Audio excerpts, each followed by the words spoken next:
Beast Mastery Hunters are masters of the animal kingdom and some fantasy ones as well. So let's have a look how we're going to actually succeed as a Beast Mastery Hunter in Season 1 of The War Within. I'm going to start off with the stat priority, and I do want to say this is going to be very beginner friendly while also giving you enough depth to completely cover you off and hit the ground running if you are a veteran at playing WoW or this spec. So our main stat is agility. How do we get more agility? A higher and higher item level of gear.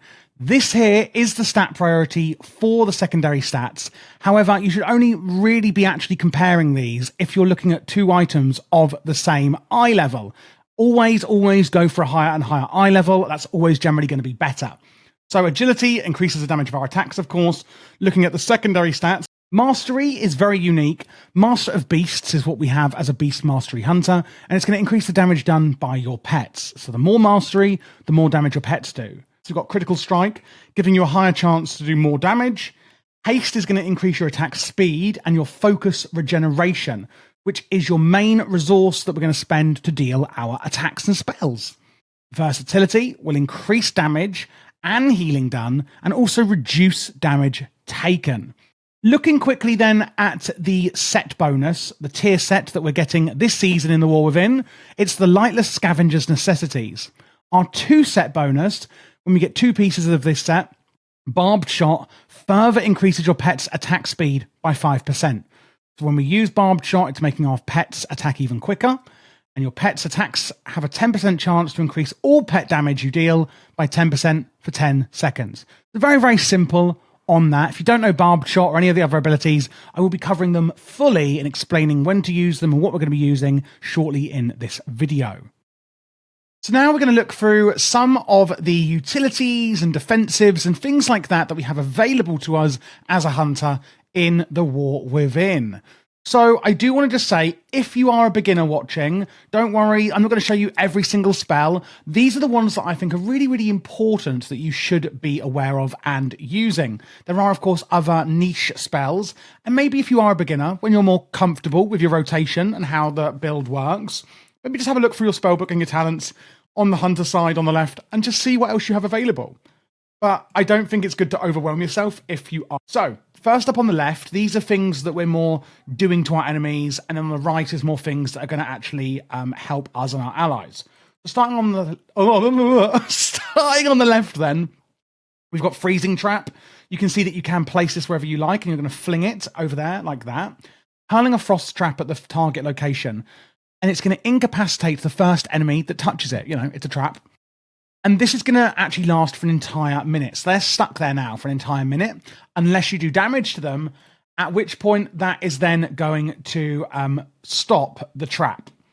We then have Counter Shot, and this is quite literally on a 24-second cooldown, our interrupt or kick. If you hear people using the word kick, it just means it's their interrupt.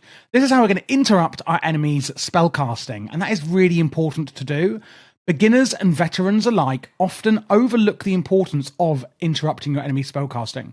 And in Mythic Plus especially, and PvP, this is really, really important that you do this pretty much whenever you can. Sorry if you can hear that car alarm that's just started going off outside my house. And it's really, really important that you do that. We then have Concussive Shot, and this is actually going to slow your target for 50% for 6 seconds. Then we have Misdirection. This is a really interesting one. I actually love Misdirection. This is actually going to misdirect any threat that you cause to an ally. So I wonder if I can do it to a random person. No, they have to be in my group. Okay. Basically, I can click on an ally and I can be like, boom, I'm going to misdirect my threat to you. So when I'm attacking the enemy, if I'm doing loads of damage, like on pull, the threat will actually, the enemy will start attacking that other person because I'm directing my kind of aggression to that person rather than me. And then let's say you have accidentally got threat off an enemy and it's attacking you and not the person you want, or you've pulled an enemy that you didn't mean to and you've gone into combat. Well, we can actually use Feign Death. And this literally is where you play dead on the ground like this, and it will last up to 6 minutes. And it will take you out of combat, generally, and enemies will just ignore you. It is fantastic. It's one of the best abilities in the game, honestly. So, going on to the right-hand side, we've got Primal Rage. This is Bloodlust, or Heroism, as it's otherwise known. And you can see here, you've got a 10-minute cooldown, fatigued, cannot benefit from Primal Rage or other similar effects. So if you have a Evoker, a Shaman, a Mage, for example, in your group, they will not be able to use their Bloodlust, their Time Warp, or Fear of the Aspects. It is a shared cooldown, but this is your Bloodlust. If you don't know what Bloodlust is, or Heroism, it increases the haste by 30% for all party and raid members for 40 seconds, which is massive. It's generally known as the biggest cooldown in the game. We've then got some defensives here. Survival of the Fittest, reducing all damage you and your pet take by 30% for 6 seconds. It's actually got 2 charges.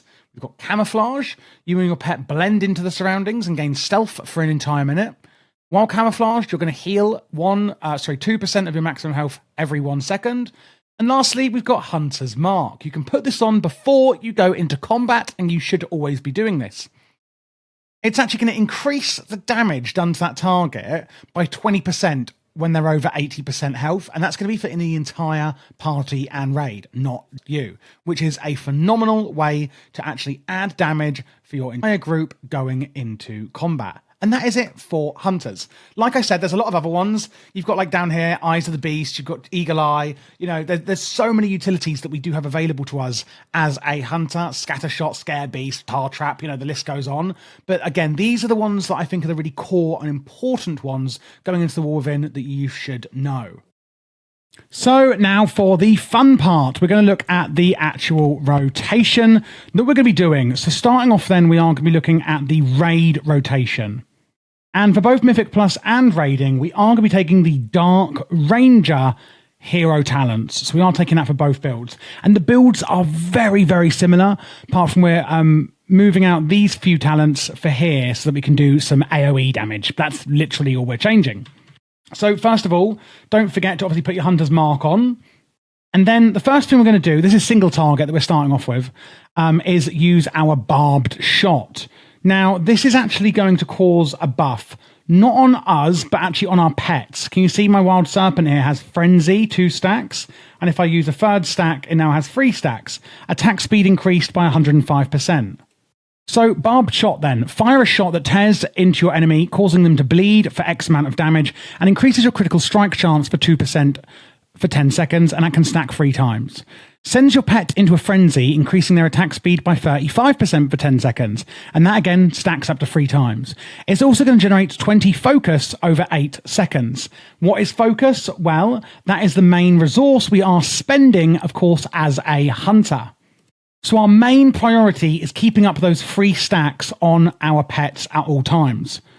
The number 2 priority is a 20-second cooldown we can use quite often, Dire Beast. Summon a powerful wild beast that attacks your target and roars, increasing your haste.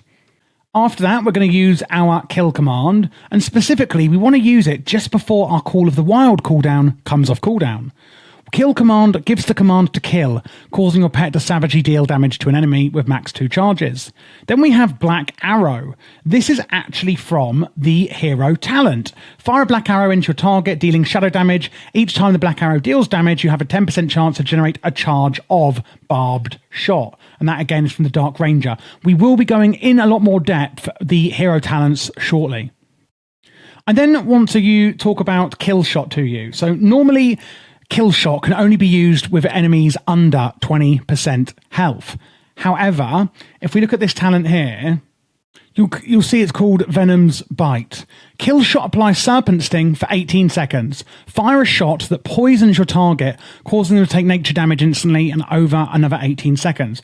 So whenever we do use Kill Shot, you'll notice that it puts Serpent Sting on our target.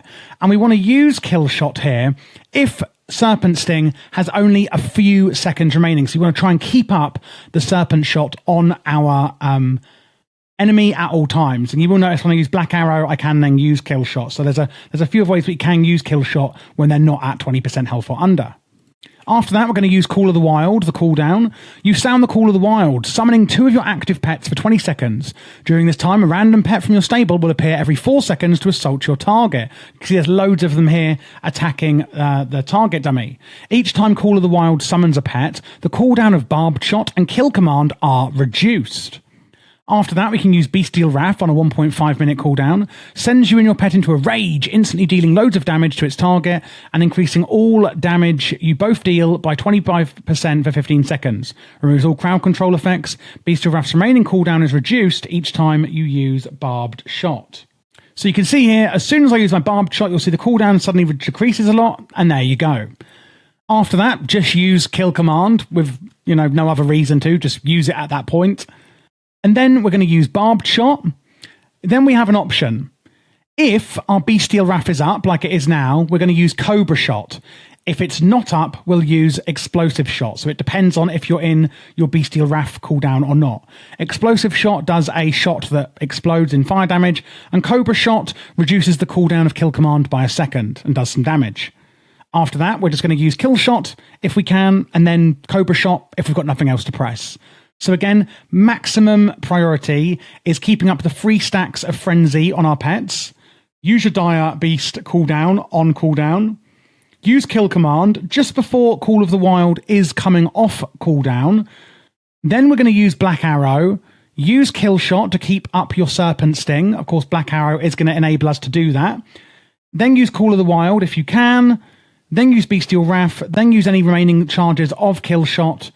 Any remaining charges of Barbed Shot.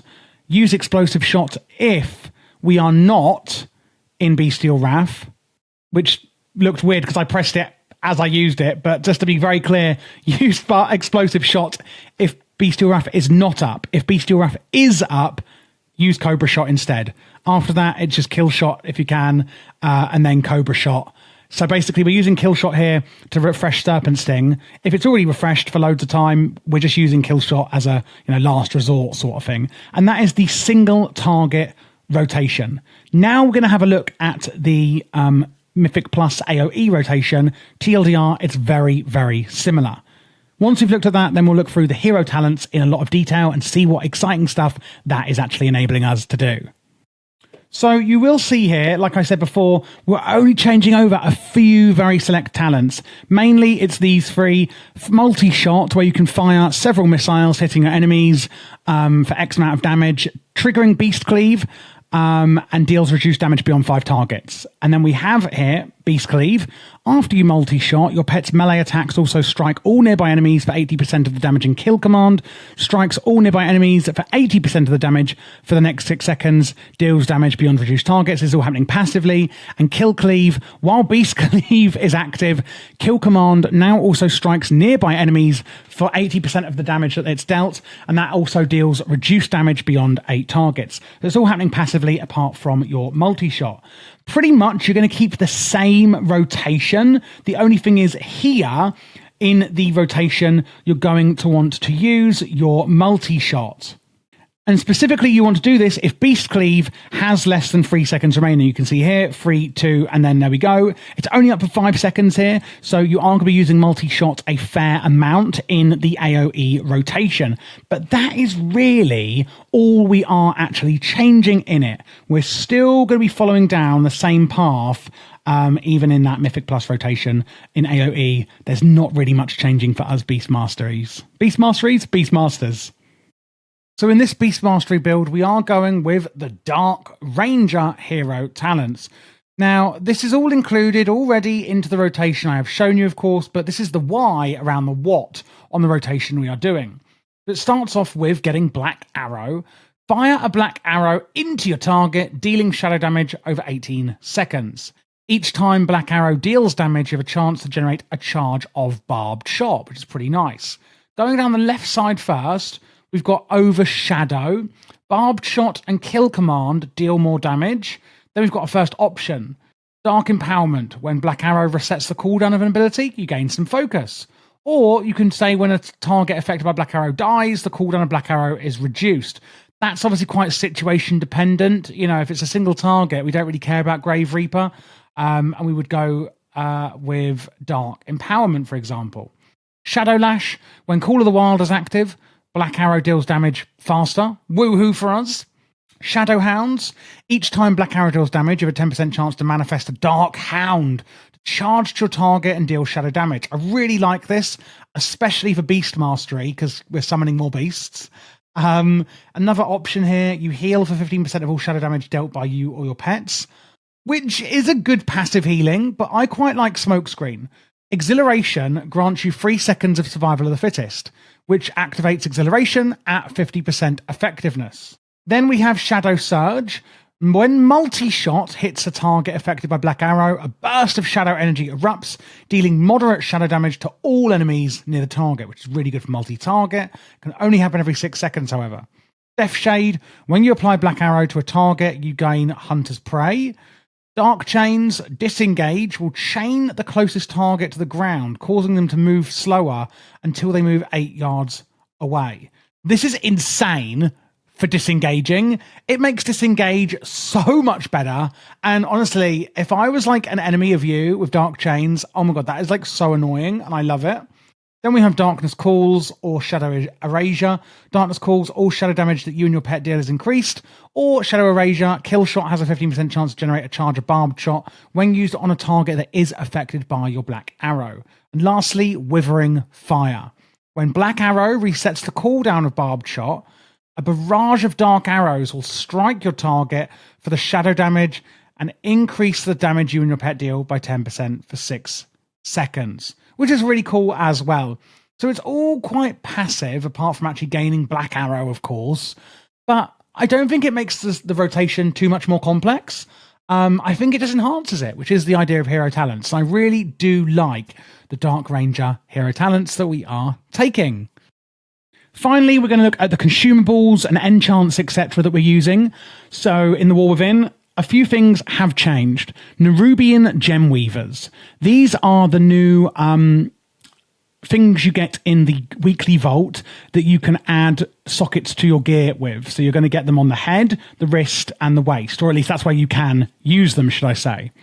You'll also notice these magnificent jeweler's settings. Basically, you can now add 2 sockets to your neck and 2 to each ring, rather than just adding 3 sockets to a neck.